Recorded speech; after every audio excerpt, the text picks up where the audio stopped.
Dans ce pays d'Europe du Nord, les parlementaires n'ont pas d'assistants. Ils dorment dans un minuscule appartement et paient avec leur propre argent tout ce dont ils ont besoin jusqu'au café.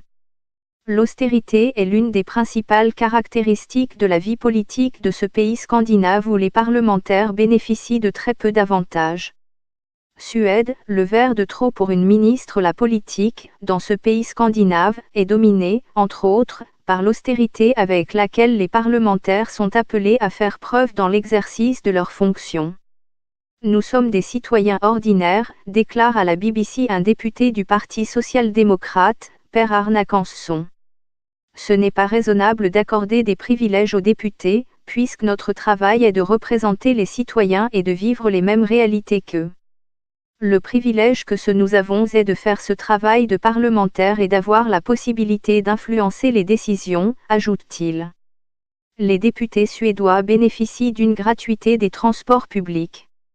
Mais contrairement à ceux de nombreux autres pays, ils n'ont pas de voiture de fonction, ni chauffeur. Le Parlement, par exemple, ne dispose que de 3 Volvo S80. Et ce petit parc automobile n'est utilisé que par le président et les 3 vice-présidents du Parlement, lors des cérémonies officielles.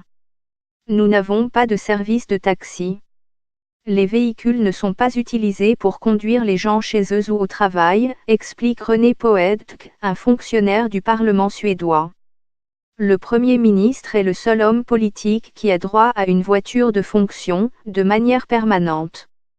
Les députés suédois gagnent environ 6 900 $ US, environ 3,6 millions de francs communautés financières africaines, par mois, soit la moitié du salaire de 14 000 $ US, environ 7,4 millions de francs communautés financières africaines, d'un membre du Congrès américain. Le salaire mensuel moyen en Suède est d'environ 2 800 $, près de 1,5 million de francs communautés financières africaines, par mois. Les députés dont les circonscriptions sont situées en dehors de Stockholm peuvent prétendre au tractement, une indemnité journalière pour les jours travaillés dans la capitale. À combien ? Avec environ 12 $ par jour, ce qui, à Stockholm, n'est que l'équivalent d'un repas frugal. Jusqu'en 1957, les députés suédois ne percevaient même pas de salaire. Les membres de leur parti contribuaient à leur soutien financier. Les salaires payés à partir de cette année-là étaient un moyen de s'assurer qu'aucun citoyen ne serait empêché de faire de la politique. Mais les Suédois ne voulaient pas non plus que les salaires soient trop élevés. Comme leurs pairs d'autres pays, les députés suédois peuvent compter sur des logements subventionnés.